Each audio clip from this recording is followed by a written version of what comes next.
Biz sizler менен HTML'дын дагы бир кошумча башка тарабынан үйрөнмөкчүбүз. Ал бул атрибуттар.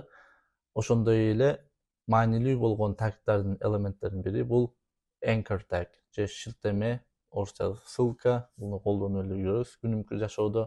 Ушул жөнүндө үйрөнмөкчүбүз. Anchor tagдын көрүнүшү мына моундай. Кадимкидей эле ачуучу таги жана жабуучу таг бар. Бул элементтин бир аз өзгөчөлүгү бар, бирок ушул боюнча колдонсок эч кандай hyperlink же ссылка болуп бербейт. Анткени бизге кошумча атрибут керек. Атрибут бул ачуучу тагдын ичине кирет. Ал ачуучу тагдын атынан кийин башталып, ачуучу тагдын бүтөр жеринен аны жабуучу үч бурчтуу кашаган мурда бүтөт. Атрибуттардын ролу же иши HTML элементтерге кошумча маалыматтарды берет. Мисалы үчүн бул жердеги href деген атрибут ушул ссылка же шилтеме адреси кайсыл жака алып бараарын бул жерге көрсөтүп турат. Жана биз качан ушул шилтеме басканда ушул href'ин ичине берген адреске бизди алып барат. Эми атрибуттардын түзүлүшүн карап көрө турган болсок, бул жерде биринчи элементтин атынан кийин эле боштук, боштуктан кийин атрибуттун аты, бул жерде жана a-tagдын мисалында href болгон. Андан кийин барабар белгиси, барабар белгисинен кийин атрибуттун value'су. Бул value деген атрибут мисалы үчүн href болсо, биз ошол href'ке эмне маалымат беребиз бул жерде? Ошонун мааниси. Мисалы үчүн биз URL бердик, адреси, ссылканын же шилтеме кыргызча адреси, ошону value деп коет. Биз HTML элементке каалаганча атрибут кошо алабыз. Болгону алардын арасында аралык калтырышыбыз керек. Ошондой эле бардык атрибуттар ачуучу тагдын ичинде камтылышы зарыл. Эми anchor tagды MDN WebDocs деген сайттан документациясын карап көрө турган болсок, мынакей бул жерден азыр a-tag экенин көрсөк болот бул URL'ден. Анан атайын мына атрибуту бар, href деген. Бул не кылат дейт? Бул деген ошол URL'ге көрсөтүп турат дейт. Биз кайсыл не URL берсек, ошол шилтемеге алып барат. Эгер биз href атрибутун a-tagге кошпосок, анда бизге кадимкидей эле башка элементтердей контенттин чыгарып берет дагы, бирок эч кандай шилтеме экенин көрө албайбыз. Качан биз href атрибутун кошуп, ага ошол керектүү URL'ды же адрести камсыз кылганыбызда, бизге бул белгилүү көк свет менен алты сызылган бул шилтеме экенин көрсөк болот. Бул шилтемени бассам, мени Google'дун сайтына алып барат. Анткени биз бул жерде Google'дун адресин же URL'ын бердик.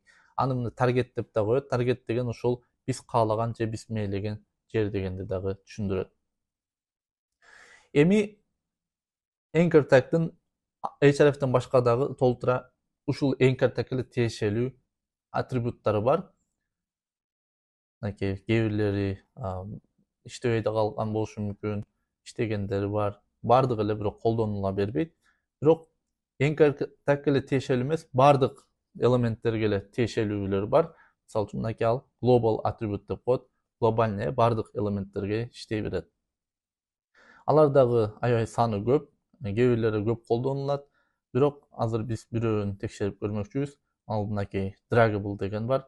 Бул нерсени биз ошол anchor tagга дагы колдонсок болот. Ал башка жанагы href'тей эле name аты, атрибуттун аты, анан кийин анын value'су. Бул нерсени азыр биз коддун ичинен текшерип көрө турган болсок, мынакей a-tag анын ичинде draggable туруу деген. Бунун иши эмне? Биз ошол нерсени мындай ары бери кармап жылдыра ала турган кылып, ошондой бизге мүмкүнчүлүк бере турган атрибут.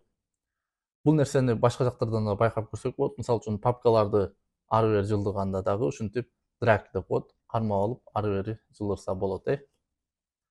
Anchor tag жөнүндө бир аз маалымат алып, ал жөнүндө үйрөнгөнүбүздөн кийин эми өзүбүз практика кылган өтөлү. Анткени практика менен канчалык үйрөнгөнүбүздү текшерип алсак дагы болот. Ошондой эле бул практика бизге дагы жакшылап эсибизде калып, көбүрөөк үйрөнгөнгө жардам берет. Ал үчүн биз бир көнүгүү кылып койдук. Ал көнүгүүдө биз эң сүйүктүү 5 вебсайтыбызды тизме кылып чыгарышыбыз керек.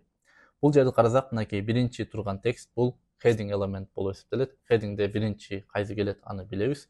Андан кийин бул жерди байкасак, тизме элементтер же мурдагы сабакта өткөн list items болгондо дагы бул тартиптүү сан менен белгилүү list items болуп турат.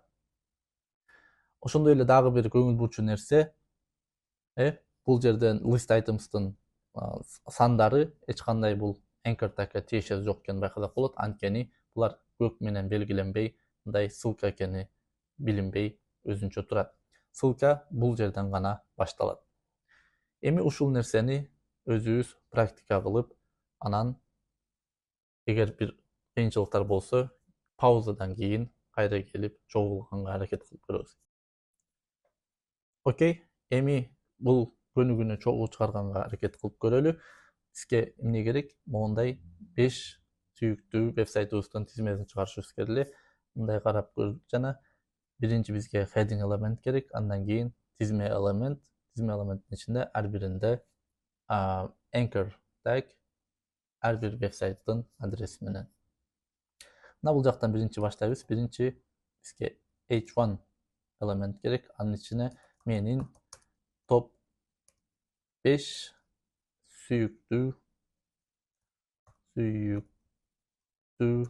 вебсайтым. Окей, бул темабыз даяр. Эми бизге тартиптүү тизме же OL list items керек. Мынакей бул жактан OL жаздым. Анын ичине бизге эми li tag керек. Биринчи li tagыбыз даярдагы. Мынакей бул жактан карасак биринчи чыкты. Эми бул биз жана айтканбыз, эч кандай ссылкага тиешеси жок болгондуктан бунун ичине эми anchor tag жазабыз. Anchor tagдын ичинде мынакей href деген атрибуту биринчи ачылган tagдын ичине жазылат. Бул жерге эми адрес жазабыз. Мынакей ал https менен башталат. 2 точка ондай, анан 3 w.apple.com. Бул адрести мен өзүм жатка билгендиктен жазып алдым. Ата кисилер вебсайттан карап, анан ошону копия кылып келип бул жака койсоңуздар болот. Эми биз вебсайттан көрө турган анын контенти, мисалы үчүн Apple деп көрүшүбүз керек. Бул болсо ошол эки тагтын ортосунда жазылат. Адрес болсо биринчи тагтын ичине жазылат. Мынакей биринчи ссылкабыз даяр. Бизге бирок 5 керек. Мен бардыгын жазып силердин убактыңызды албайын деп, бардыгын копия кылып эле бул жака коюп коеюн деп чечтим. Мынакей бизге 5 сүйүктүү вебсайттар чыкты. Бул эми мен мындай сүйүктүү деп жазган вебсайттар. Сиздер өзүңүздөр каалагандарды жазсаңыздар болот. Эми кошумча дагы бир тапшырма же көнүгүү бонус. Ушул OL tagдын өзүнө тиешелүү start деген мынакей атрибут бар. Ушуну колдонуп биз эми санагын бирден баштабай, андан башка ар кандай каалаган санда баштаганга аракет кылып көрөбүз.